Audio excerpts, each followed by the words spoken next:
ఈ రోజే సబ్స్క్రైబ్ చేయండి మీ ఫేవరెట్ షోస్ చూడండి. అమ్మా ఇప్పుడే ముహూర్తాలు లేవమ్మా. ఇక ముహూర్తాలు లేవంటే ఏముంది, పెళ్లే జరగదన్నమాట. సరే ముహూర్తం కుదరదు అనుకుంటే నెక్స్ట్ డే చూద్దాం. ఈసారి క్యాన్సిల్ చేసేయండి. అదేం కుదరదు. ఏ అంటే కిలో 1000 రూపాయలు అయిపోయిందని మాసం తింటాం మానేస్తామా?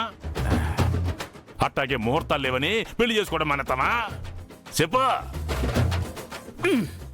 ఏమయ్య రాకేష్, వీడెవడు ఇంత దరిద్రమైన పోలికలు చెప్తున్నాడు? మనిషిని చూస్తే అర్థం కావట్లేదా? ఇదిగో పంతులో, నా బిడ్డ పెళ్లి తొందరగా అయిపోవాలా. పెట్టుడు ముహూర్తమైనా పర్వాలేదు. ఈ టాపిక్ ఏదో మనకి డబ్బులు తెచ్చేదానిలా ఉంది. పంచి పడినా పర్లేదు, 10,000 వచ్చి మన అకౌంట్ లో పడతాయి. ఏం పెద్ద మనిషి అయ్యా నువ్వు, బుద్ధి లేదు?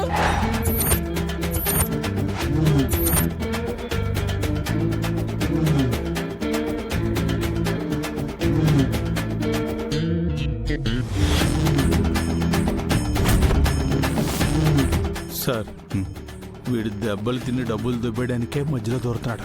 అంతేనంటవా? ఓనరు కాస్త ఆగుతావా? ఏంటి శంకర్ ఆగేది? ఏమయ్యా అసలు నువ్వేమనుకుంటున్నావు? పెట్టుడు ముహూర్తాలతో పెళ్లి జరిపిస్తావా? వీళ్ళ జీవితాలు బాగుండాలనా శంకరాకు పోవాలనా? ఈ శివారెడ్డికి ఎదురు చెప్తున్నావు ఏంటయ్యా శివారెడ్డి? ఏంటి పెద్ద శివారెడ్డి? నీకే కాదు మీ డాడీకి కూడా ఎదురు చెప్తాను, రమ్మను. నా గాని మండిందంటే ఏం చేస్తావయ్యా? ఏం చేస్తావు?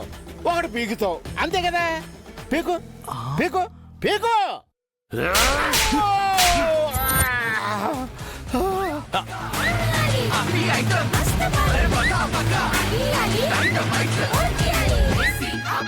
పంచిపడింది, 10,000 గ్యారంటీ. అయ్యా మీరు కాసేపు ఆగుతారా? నేను చెప్పేది పూర్తిగా వినకుండానే ఎవరి పెర్ఫార్మెన్స్ వాళ్ళు చేసేస్తున్నారు, ఎవరి డైలాగులు వాళ్ళు చెప్పేస్తున్నారు. మరి మీ డైలాగ్ ఏంటి పంతులు గారు? అమ్మా చెబుతాను, మీరందరూ కాస్త ప్రశాంతంగా కూర్చోండి. నేను చెప్పాల్సింది ఏమిటో చెప్తాను, కూర్చోండి. ఆ, ఆ.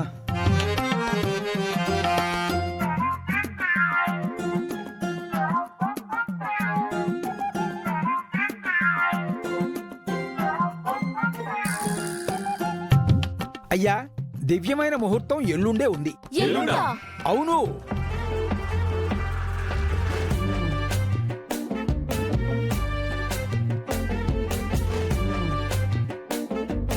ఇది ప్రతి సంవత్సరం వచ్చే మామూలు ముహూర్తం కాదు, 100 ఏళ్లకోసారి వచ్చే బ్రహ్మాండమైన ముహూర్తం.